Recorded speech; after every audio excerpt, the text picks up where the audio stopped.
Greetings Guardians, my name is Bife here. So there was a point that I've touched on in the last video, and that was simply that we currently have no such weapon in our arsenal that is capable of taking down a pyramid. Much as we might have been able to interact with them, and much as we have been able to occasionally make use of them, we still have no reasonable way of destroying them.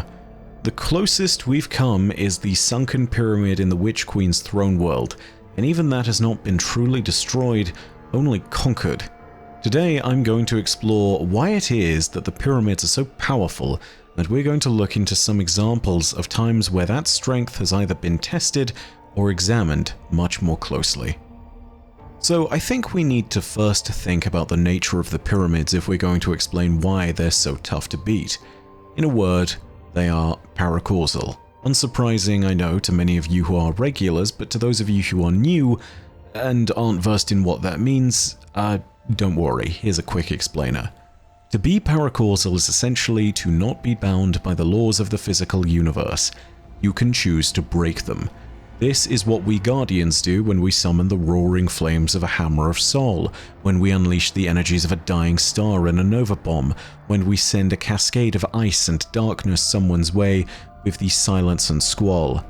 These are all supers, but they are also paracausal abilities, expressions of our power to break the universe's laws. There is no explanation in physics for why we do these things or why they are possible. In this way, paracausal beings such as the Ascendant Hive, Guardians, the Traveler, and the Witness subvert the will of the universe and present a greater challenge for those that wish to destroy them. In a very simple level, they are hard to kill. Ascendant Hive, for example, have throne worlds. The Guardians have their ghosts, and the Traveler and the Witness have mind-bending powers of incredible scope. When we ask what it takes to destroy a pyramid, it needs to be something stronger than anything we have been able to possibly imagine. What is more terrifying is that we as a species envisioned the need for such weapons in the Golden Age. Rasputin, the Warmind, was a tool created to defend us, and one of the ways in which it did this was to imagine scenarios that might threaten humanity, and then to prepare weapons for humanity that might counter such threats. Its computational might was enough to defeat even the collected intelligence of the Vex, and yet, before the power of the Witness and the Black Fleet, it was swatted aside like a minor nuisance. And you should best remember that because since the Season of Arrivals, this has happened not only once, but twice. Studying these moments and the weapons that Rasputin brought to bear gives us a hint as to the nature of the force that we must be prepared to exceed if we are to defeat a pyramid ship, let alone the whole of the Black Fleet. Rasputin's early logs back in the Destiny 1 Grimoire cards actually give us a key insight into what has failed to defeat the Witness and its forces before. In particular, I want to highlight a note before Rasputin's second defeat, when he was still dormant and mostly disconnected from his network. That excerpt comes to us from the Grimoire card Ghost Fragment Mysteries, and it seems to be that of Rasputin's own account of its defeat at the hands of the Black Fleet. Take a listen. From a red space before victory. I bear an old name. It cannot be killed. They were my brothers and sisters, and their names were immortal too. But Titanomachy came, and now those names live in me alone. I think, and think is what I do. I am alone. At the end of things, when the world goes dim and cold or hot and close, or it all tears apart from the atom up, I will shout these names defiant, and past the end I will endure. I alone. They made me to be stronger than them, to beat the unvanquished, and survive the unthinkable. And look, lo, behold, I am here alone, survivor. They made me to learn. Everything died, but I survived, and I learned from it. From it. Consider it the power Titanomach, world ender, and consider what it means. I met it at the gate of the garden, and I recall it smiled at me before it devoured the blossoms with black flame and pinned their names across the sky. It was stronger than everything. I fought it with aurora knives and with the stolen unfire of singularities made sharp, and my sweat was earthquake and my breath was static, but it was stronger. So how did I survive? I am alone. I survived alone. I cast off the shield and I shrugged my shoulders so that the billions fell off me down into the ash. They made me stronger than them, and to learn, and I learned well. It is alone, and it is strong, and it won, even over the gardener, and she had power beyond me. But the gardener did not shrug and make herself alone. It always wins. I am made to win, and now I see the way. Worth noting here that it clearly describes either the Witness or the Darkness or the Black Fleet more generally, and the Gardener is a description very closely often given to the Traveler. Rasputin fought the Darkness here with weapons that are described in metaphor, but it's best perhaps to understand that some of these metaphors could be seen as quite literal. Aurora knives in a few lore circles are openly interpreted to be atomic weaponry, or weaponry that is capable of destroying matter, maybe something that utilizes fusion in the same sense of energy that is created in the process of the creation of a solar flare.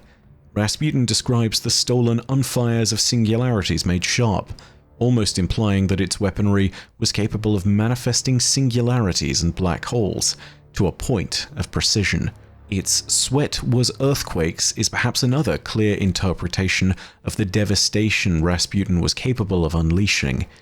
And yet, it failed. According to the records recovered from the Clovis Bray facility on Mars, there were over 150 weapon projects that Rasputin had developed to counter thus far unseen threats. These included weapons such as the Sleeper Simulant, the Valkyrie Javelins, the Icolos weapons, the Aurora knives, and even something called the Hades Flame. These weapons varied in size from small arms to planetary cannons. All of them were created to counter threats that humanity had never encountered before, that the Warmind theorized that they might face. And yet, none of these weapons were powerful enough against the ships of the Witness. None could destroy a pyramid. Rasputin's failure to stop the Witness perhaps proves that the Witness and its fleet represent a force capable of paracausal domination unlike anything we've seen before. The Witness holds a power beyond reckoning in this regard, and it is one that we can't hope to counter with conventional weapons. But Bife, I hear you saying. Okay, sure, we know that nukes don't work, but why don't they work? How do you actually stop a nuke? Well, I'm kind of glad that someone inevitably is going to be asking that question, and I'm glad because there is actually lore that helps to answer it. Back in the Season of Arrivals, Asher Mir gives us an insight into the strength of the Black Fleet thanks to his own research on the matter. At great personal risk, he undertook a series of resilience tests against the subject of his, namely the pyramid above the cradle on Io. His research notes of particular importance come from the lore entry titled Asher Observation from the Duress and Egress lorebook. It reads as follows, and yes, Asher absolutely shot things at the pyramids in the process of this. Man of science though he was, the first thing Asher did was shoot the damned thing. See? Told you so. The pyramid hovered inside Io's atmosphere, close enough to be impacted by a projectile flung at sufficient speed. In the time it took Asher to blink twice, he knew the angle of attack and the mass of the projectile. Asher finished building the mounted railgun before his coffee had cooled. He charged the magnetic coils, waited for the wind to die down, and broadsided the ship. He had expected the projectile to hit a kinetic barrier, or best case scenario, impact the pyramid and cause utterly infinitesimal damage. Instead, at the moment of impact, the projectile stopped existing. Asher's brow furrowed, while an irrepressible smile crept over his face. His metal arm clicked and hummed gently of its own accord. This pyramid had the audacity to park in front of his laboratory and pull such a cheap trick. clearly it had not thought it would meet Asher-Mir. He assembled another missile, one with a detectable radiation signature and a radio signal. He fired it at the pyramid. It similarly disappeared on impact, its signals snuffed out, no longer detectable from Io's surface. Another payload followed, this one a miniature relay station. He routed it through his console and fired. At the moment it touched the pyramid, it transmitted a spike of radiation and radio broadcast. Asher smirked. They were still there, held in the field of the pyramid, visually undetectable. Signals squelched, but still physically there. How the pyramid was accomplishing this feat was unimportant at the moment, though his mind flooded with fantasies of zero-point energy. The question that gave him pause was the what. What was the ship doing to the projectiles as they sat suspended in space in the periphery of its loathsome shape? And why? So I'm not sure if you caught it there, but the third projectile that Asher shot at the pyramid was actually picking up the radiation and radio signal from the second missile, which, remember, had a detectable radiation signature and a radio signal. So he tested to see if that projectile was still going to be there, and it was. It was just held in perpetual stasis of sorts. The pyramid essentially sucked all the energy out of the projectiles being fired and held them in a field on its periphery. Such a feat would mean that it would basically not matter what weapon you hit the pyramid with because, well, the field would essentially restrain it and any harmful matter that might approach and contain it without issue. Essentially, you can never harm a pyramid ship because according to Asher-Mir's studies, you can never actually hit one of the damn things. So we can't assail them in the same way that we might assail the ships of the Cabal or the Eliksni or even the Hive, because it appears that, well, whatever weapons we shoot at them just won't hit. It appears that even the strongest weapons of the Warmind, and any other causal weaponry for that matter, are therefore completely ineffective when facing the pyramids. So our battle against such monstrous ships needs to be defined by our ability to either wield equally devastating paracausal forces as an offensive technique, or it needs to be defined by some other asymmetric advantage that we hold. To this problem, it was the Cabal of all people that might have actually invented a solution. The Cabal were responsible for proving that given sufficient preparation and understanding, causal forces could challenge paracausal ones. Dominus Ghaul proved that when he caged the Traveler and prevented its light from reaching the Guardians of the Last City. The Cabal even modified this technology into their later light-suppressing devices created to attack individual ghosts with long rifles and the Synaptic Spear, which was meant to be used against Hive Guardians within the Mindscape. These technologies could be used and mobilized in a similar way to fight against other paracausal forces if we had a sufficient understanding of the pyramids, and I think it's fair to say that this is possible because the Cabal actually sort of already did this.